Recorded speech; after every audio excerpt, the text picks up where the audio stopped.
안녕하십니까, 이산입니다. 북한이 계속해서 우리 대한민국에 오물풍선을 보내서 오물을 살포하는 도발을 지속적으로 가해오고 있습니다. 이에 대한 그들의 진정한 숨은 의도는 무엇인지 주요 6효학으로서 짚어보는 시간을 가져볼까 합니다. 자, 제목으로서 정리를 해보겠습니다. 6효학으로 본 북의 오물풍선의 그 숨은 진정한 의도는 과연 무엇일까입니다.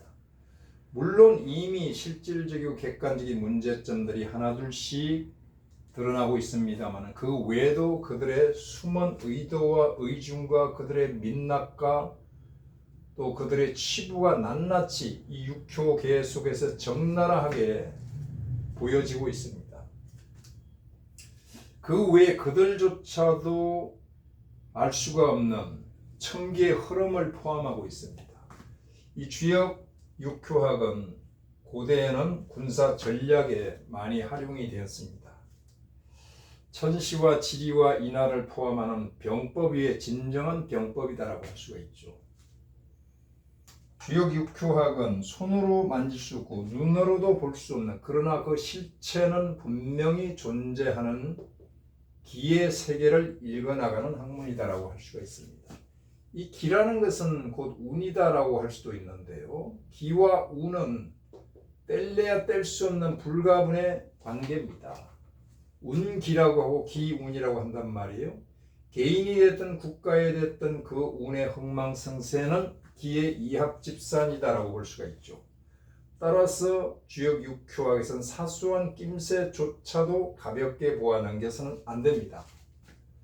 이 낌새를 다른 말로 기미라고 하는데 사소한 기미조차도 민감하게 포착을 하여서 이것을 모티브로 삼아서 개를 얻어서, 즉 덕개를 하여서 그 사건과 사안의 내막을 깊숙이 꿰뚫어 볼 수도 있고 미래를 예측할 수도 있습니다. 저에게 있었던 가벼운 예를 한번 들어보겠습니다. 하루는 출근을 하려고 나서는데 그날따라 유난히 까치가 와서 3번 울고 가더란 말이죠. 그래서 덕개를 하여서 일진을 체크를 해 보았더니 예정에 없던 손님께서 와서 기다리고 있는 괴가 나와서 부랴부랴 서둘러서 사무실로 왔더니 사무실 문 앞에서 예정에 없는 손님이 급한 일이 있어서 대면하고자 미리 연락을 못 드리고 와서 대단히 송구합니다 하더라는 말이죠. 이처럼 아주 사소한 기미조차도 일진을 판단할 수 있는 모티브를 제공을 하는데 하물며 오물풍선에 의한 특대형 도발을, 이 기미를 어찌 6효를 공부하는 학인으로서 가볍게 보아 넘길 수가 있겠습니까? 이 기미 낌새에 대해서는 주역에서 분명히 서술하고 있습니다. 이상이면 겸빙지라고 했습니다. 서리를 밟으면 얼음이 얼게 된다, 이런 뜻입니다. 가을에 서리를 밟게 되면 곧 겨울이 닥쳐서 얼음이 얼게 될 것이니 그대여 준비하라, 이런 뜻이죠. 자, 이것을 문학적으로 표현을 한다면 그대여, 그대께서는 지금 서리를 밟고 서 계신가? 그러면 그대는 곧 얼음이 오는 것을 알게 되고 얼음도 밟게 될 것이니 대비를 세워라, 대책을 세워라, 이런 뜻이죠. 즉 내가 있는 지금 현재 나의 그 시간과 위치가 미래를 예측할 수 있는 모티브가 된단 말이에요. 기미가 된단 말이에요. 이것은 바로 자연의 순환 법칙을 설명한 것이란 말이에요. 이상이면 겸빙인데, 그래서 이 기미를 포착하는 학문이 바로 주역이다라고 볼 수가 있죠.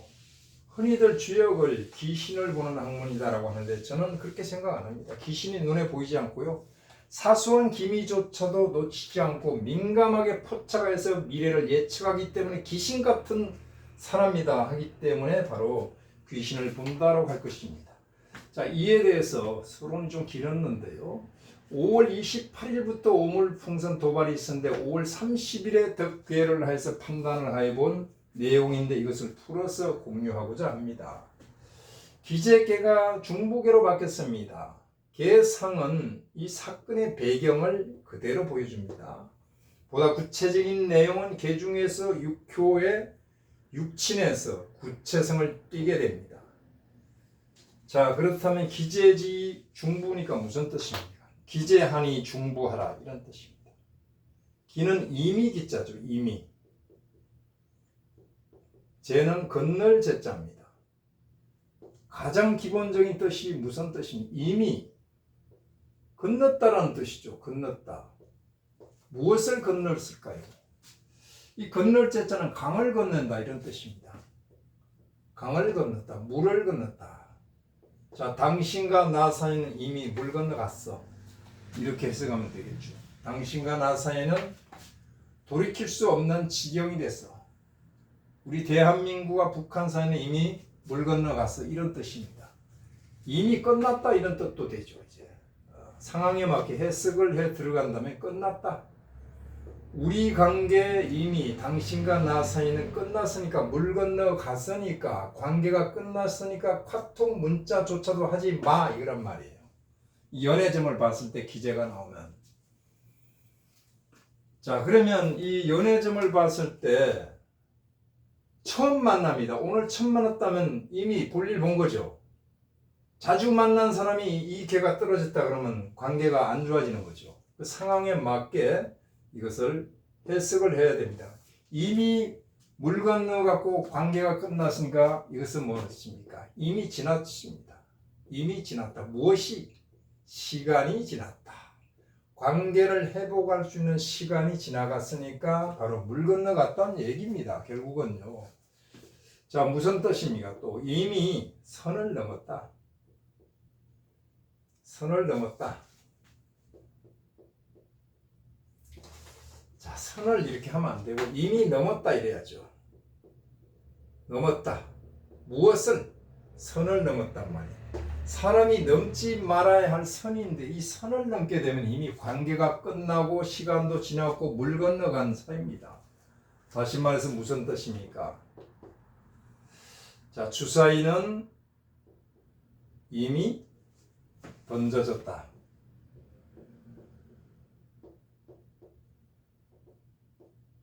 던져졌다는 뜻이죠. 자, 시제는 루비콘 강을 건넜다. 무슨 뜻이죠? 이 이미가 뭡니까? 완료형의 부사란 말이에요. 완료입니다. 완료. 완료는 곧 완성이죠. 무엇이 완료됐습니까? 전쟁 준비가 완료됐을까요? 그렇게 볼 수도 있습니다만 저는 통일의 시기가 완료되어 가고 있다라고 봅니다. 완성은 뭡니까? 핵무기가 완성됐을까요? 그들의 땅굴이 완성됐을까요? 이것도 역시 통일의 시기가 완성되어 가고 있다라고 볼 수가 있습니다. 결론적으로 무슨 뜻입니까? 과거를 매듭짓고 새로운 전환기를 맞이하고 있다라는 뜻입니다. 전환기다. 터닝 포인트에 와 있다. 이런 뜻입니다. 과거를 매듭짓고. 자, 수화 기제죠.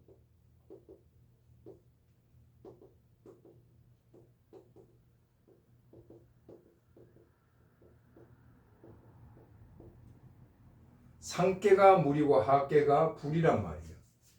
이게 수하가 기제입니다. 이 수성하강이죠, 사실은요. 수성화강이 돼서 사실은 좋은 개단 말이에요. 그런데 이것을 초길이고 종래는 흉하다라고 판단을 합니다. 흉하다. 이것을 주역에서는 난이라고 표현을 했죠. 종래는 난이 온다. 난리가 혼란스럽다. 무슨 뜻입니까? 물 위에 불이 있으면 불이 꺼지는 것은 당연한 위치인데 불이 그대로 있는 것은 어떤 뜻입니까? 살아있는 것은. 이게 기제가 되는 것은 중간에 완충 역할을 하는 솥이 존재한다는 얘기죠. 가마솥에 물을 담가놓고 불을 떼니까 완성품이 만들어진단 말이에요. 그런데 솥이 시간이 지나면 완성품이지만 시간이 지나면 고장이 나게 될 것입니다. 고장이 나게 되면 흉하죠. 이 흉한 것이 바로 난입니다. 혼란스러워진다 이런 뜻이죠. 지금 여름이라 더워서 선풍기를 구매했습니다. 구매했다고 치고 또 에어컨을 설치를 했단 말이에요. 처음에는 길하잖아요. 초길하죠. 아주 좋습니다만 사용하면 사용할수록 선풍기 에어컨이 낡아져서 후길, 종래에는 길이 아니라 흉하게 될 것이라는 얘기죠. 혼란스러워진다는 얘기입니다. 이게 수와 기제란 말이에요. 그래서 주역에 이렇게 묘사되어 있습니다. 기제를 보고 군자여. 군자는 누굽니까? 지도자나 성인을 뜻하는 것입니다. 이로써 생각을 하라. 무엇을 생각은 미리 하는 거죠. 환란에 대해서 생각을 하고 그리고 예방에 힘쓰라. 예방 지라고 했는데 이 지가 바로 환과 난을 뜻하는 거란 말이에요. 자, 그래서 기재계가 떨어졌으니까 대책을 세워야 됩니다. 무대뽀로 가만히 있을 게 아니라 분명히 어떤 환란이 오고 있는데 환란 후에 통일의 시기가 오고 있단 말이에요. 지금 통일의 시기가 오고 있는데 통일이라는 것은 아이를 낳는 것과 똑같습니다. 배 아프지 않고 생산을 할 수 있습니까? 배 아픈 혼란이 온단 말이에요. 그러니 기재하니 중부하라 이런 뜻입니다. 중부. 중은 뭐죠? 심중을 뜻합니다. 흉중을 뜻합니다.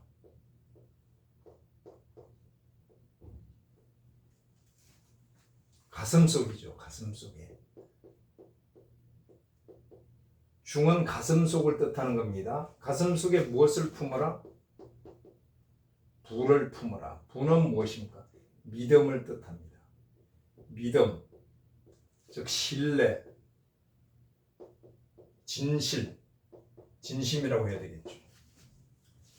이게 밑벌 붙자입니다. 왜 밑벌 붙자요? 손톱 조자가 있죠. 이게 손톱을 뜻하기도 하고 손톱이니까 발톱도 되겠죠.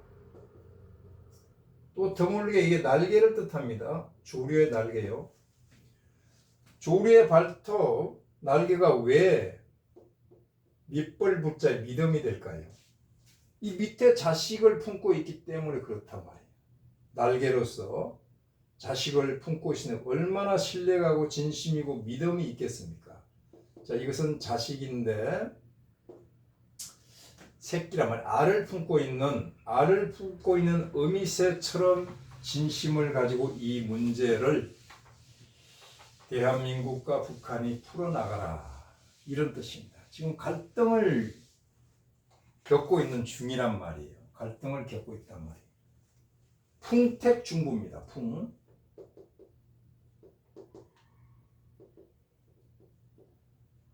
풍택이 중부란 말이에요. 개가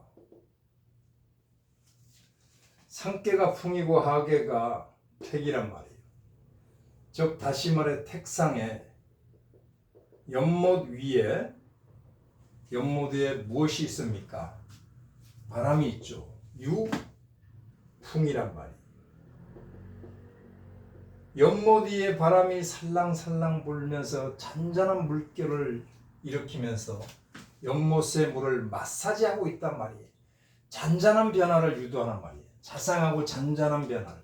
다시 말해서 알을 품은 어미새처럼 상호간의 신뢰를 가지고 잔잔한 변화를 하나부터 유도해 나가야 된다. 이런 뜻입니다. 그래서 기재하니 중부하라 이겁니다. 자, 그러면 이제 육효계에 대해서 벌어지는 구체적인 내용들을 보겠습니다. 자, 육효계는 설정이라고 그랬죠.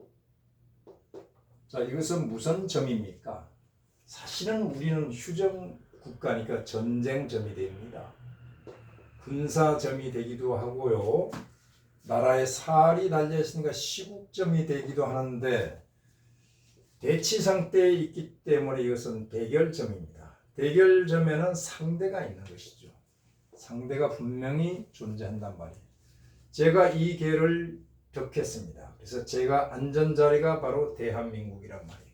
나의 조국, 우리의 조국 대한민국이 새가 되는 것이고 이에 대응하는 응효가 바로 북한이 되는 것입니다. 우리는 휴전 국가이기 때문에 북한은 형제도 되지만 전쟁 중이기 때문에 주적이다라고 볼 수도 있는 것이죠. 자, 그러면 판단은 끝났습니다. 이제. 하나하나 순서에 밟아서 판단을 해 들어가면 됩니다. 자, 그러면 북한의 상황부터 보자고. 응효부터 보면 되거든요. 응효를 보게 되면은 첫째, 응효는 뭐라고 그랬습니까? 북한이라고 했잖아요. 자, 북계라고는 안 하겠습니다. 이 사소한 6개월을 풀더라도 최소한은 예의는 갖추겠다 이겁니다. 자, 음효가 동했습니다. 동했다는 것은 움직인다라는 뜻이죠. 즉 도발을 뜻하는 겁니다. 도발을 뜻하는 거죠. 자수가 붙었네요. 자수가 월에 어떻게 됐습니까? 실령을 했죠. 실령을 해서 힘이 없다라는 뜻입니다. 일진에서 좌우충이 되어 있네요. 자, 육효에서는 충이라는 용어를 한정적으로 사용합니다. 파라고 그럽니다. 일파가 되어 있죠. 그런데 월의 힘을 잃고 화출한 효에 이렇게 생을 해주니까 휴수지에 떨어졌단 말이에요. 휴수지에 떨어져 실령을 하고 일진에 일파가 되어 있단 말이에요. 일파인데 이것을 바로 충산이라고 합니다. 힘이 없는 동요를 일에서 월에서 충하겠는. 이랬으면 이게 성립이 되는 건데 충산은 무엇입니까? 충이라는 용어가 한정적으로 이렇게 사용이 됩니다. 산은 이것은 흩어진다라는 뜻입니다. 자, 이렇게 힘이 없으면서 흩어진단 말이에요. 응효가 동해서 움직여서 이것은 무엇입니까? 계속해서 뭔가를 보여주는데 북한 정권이 흩어지고 또 북한의 주민들이 대량 탈북을 예고하고 있단 말이에요. 그래서요. 장차 그것이 일어나게 됩니다. 자, 그런데 이 자수가 뭐예요? 형이란 말이죠. 형. 왜 그럴까? 형은 뭐죠? 손재신이잖아요. 손재신은 어떤 회사는 부도가 날 것이고요. 또 어떤 집에는 곳간이 텅텅 비어서 먹을 것이 없단 말이에요. 그것을 뜻하는 손재신이 자, 북한인데 움직였지만 힘이 없는 상황이다. 그러면서 묘목을 화출을 해서 자수와 자모 형사를 먹었습니다. 형사는 문제가 발생하는 것을 뜻하는 것입니다. 문제가 생긴다 이런 뜻이죠. 그러면 누가 문제를 만들까? 주요한 포인트가 묘목인데 묘목은 손이란 말이에요. 손은 뭐죠? 자손이잖아요. 자손은 젊었죠.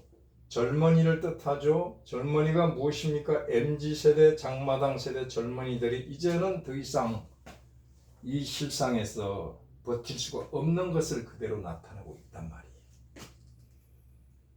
자, 그러면서 일곱 번째, 이 2호에서 축토가 동해서 이렇게 극을 해오고 있습니다. 관기로부터 극을 받았으니까 상당히 안 좋은 상황을 그대로 대변해주고 있단 말이에요. 낱낱이 보여주고 있죠. 자, 그런데 육수가 현무가 붙었죠. 현무는 뭡니까? 블랙 커튼이다. 흑막으로 가리려고 하지만은 이제 더 이상 가려지지 않는다. 이제 더 이상 이미 기재란 말이에요. 가리는 것은 물 건너갔단 말이에요. 선을 넘었단 말이에요.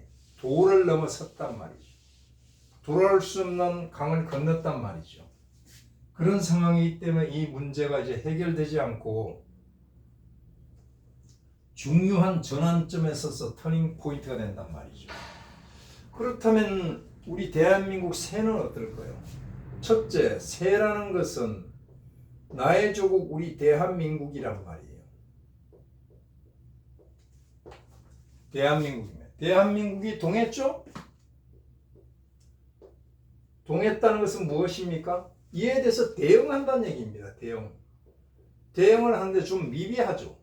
왜? 힘이 없으니까요. 자, 그러면 이 횟수가 무엇입니까? 횟수가 월파가 됐습니다. 월파로 깨져 있죠. 안 좋은 상황이죠. 일진에 실기가 되어 있죠. 실기가 되어 있고 또 동해가지고 축토로부터 회두극이 되고 있습니다. 회두극이 되어 있죠. 이것도 안 좋은 상황인데 2호에서 관기가 동해서 또 그걸 합니다. 이 관기라는 놈은 엄청 왕합니다. 자칫하면 이걸로 인해서 우리 민족이 공면할 수 있는 그런 지경으로 갈 수 있는 그런 그 기미를 예측해 볼 수가 있단 말이에요. 동효 관기로 동관으로부터 그걸 받는 게 안 좋은 거죠. 대단히 안 좋게 나타나 있습니다. 자, 그러면서 이 횟수는 무엇입니까? 형효란 말이에요. 형효는 뭡니까? 손재신인데 손재신은 곧 지출이잖아요. 이제는 지출 않겠다라는 것을 뜻하는 거거든요. 힘이 없기 때문에. 월파 1에서 실기되고 해두곡되고 다시 말해서 원조 안 해주겠다 이런 뜻입니다. 자, 그런데 무엇이 있습니까? 재는 분명히 오화로서 복신으로서 존재를 한단 말이에요. 복신은 언복, 감출 언자죠. 자, 이 오화재는 월과 일에 왕, 강합니다. 월에 힘을 얻은 것을 왕이라고 그러고 일에 힘을 얻은 것을 강이라고 그럽니다. 왕강하단 말이에요. 왕강하면서 언복돼서 감춰두고 있으니까 자, 우리는 돈이 있지만 원조해줄 돈은 없어. 그리고 우리도 지금 현실적인 상황은 녹록지 않다. 정치적인 상황 등이 녹록지 않다는 것을 그대로 표현하고 있잖아요. 자, 6번째, 구진을 대동하고 있죠. 이 구진은 무엇입니까? 무건일이란 말이에요. 이것은 하루 이틀 있어온 일이 아니고 방법만 바뀌었을 뿐이지 이 도발은 똑같은 도발이단 말이에요. 자, 그러면 이것이 무슨 메시지를 전달할까요? 한번 정리를 해보면요. 첫 번째, 이 원조를 강요하고 있습니다. 숨은 의도가 원조를 강요하고 있어요. 자, 우리 원조 좀 해달라 힘드니까 자칫하면 도발을 할 수 있는 큰 도발을 할 수 있는 도발의 빌미를 지금 제공하고 있단 말이에요. 도발의 빌미를 만들면 안 됩니다. 도발의 빌미를 바라고 있어요. 자, 회두 극이 되고 축토가 극을 하는 것은 협박입니다. 협박이고 위협입니다. 협박, 위협 같은 용어지만 협박, 위협을 가해오고 있단 말이에요. 자, 그 다음에 보면 이 새가 있는 4개는 바로 우리 대한민국인데 여기서 동효가 2개 나타나 있으니까 국론을 분열시키고자 하는 의도가 있습니다. 다시 말해서 자중질환을 불러일으킨단 말이에요. 관기가 택효에 왔으니까 대한민국 깊숙이 관기가 적도가 들어와서 퍼진하고 있는 형국을 보인단 말이죠. 아주 안 좋죠. 이런 숨은 의도들이 있으면서 이 축토가 들어와서 택효, 집안의 안방에 앉아있는 모양이니까 위협이 현실적으로 당도해 있다는 것을 알 수가 있습니다. 그렇다면 5월 30일이 4월 갑오일인데 그때는 어땠습니까? 그때는 이 묘목이 말이에요. 이 축토가 비록 월과 일에 4월과 5일진의 힘을 받아서 강하지만은 묘목으로부터 회두극을 받고 있으니까 행동에 제약을 받고 있단 말이죠. 이렇게 횟수인 대한민국을 극할 텐데, 자, 그러면 이번에 이것을 빗장을 풀어버리면 어떨까요? 지금이 미달이란 말이에요. 미달 7월이잖아요. 이 묘목을 인묘시켜버립니다. 그리고 충미 충을 한가 동시에 여기서 술토와 축토와 미토까지 동반해가지고 사명사를 만들면서 협공을 가해오고 있으니까 이제 오물풍선이 보다 정밀해진 것입니다. 정밀한 도발을 계속 연습을 하고 있는 모양이란 말이에요. 자, 보다 중요한 것은 계속적으로 이 신달로 가게 되면 묘목을 그걸 해버린단 말이, 묘목이 제거되게 되면 축토가 그대로 그걸 할 수가 있단 말이죠. 자, 그 다음에 유금이 들어오게 되면 이게 이제 8월이고 9월이란 말이 묘충을 한과 동시에 여기가 자유로워져서 더욱더 강하게 거세게 들이친단 말이에요. 그 다음에 수월달로 가게 되면 수월달은 양력 10월인데 추석 전후죠. 이때 조심을 해야 됩니다. 자, 축술미 삼형살에서 술토가 들어가는데 술이라는 것은 서북 방향인데 화곡이기 때문에 북을 쏙 빼고 서남 방향이라고 했을 때 대만발 리스크가 발생해서 북한에서 도발을 해올 가능성이 굉장히 높아지는 겁니다. 자, 해달로 가게 되면 조금 힘을 받았죠. 그래서 가장 위험한 달은 직접적으로 축토가 나타나는 축달입니다. 축달이 내년 1월이란 말이에요. 양력으로. 1월이면 실질적인 위협이 와서 당도한다. 최고의 경계 태세를 유지하면서 미리미리 준비를 해야 되는 것입니다. 실질적인 위협을 가해 올 수가 있습니다. 왜? 간목이 위에서 진토를 내려 찍으니까 갑자기가 여기서 나왔습니다. 갑자기 6.25 때도 그랬거든요. 경인년이란 말이에요. 경금이 임목을 위에서 그걸 하면서 내려왔기 때문에 올해도 이런 현상이 나타나니까 올 간지가 넘어갈 때까지 조심해야 됩니다. 자, 여기까지 육효 한수를 마치겠습니다. 감사합니다.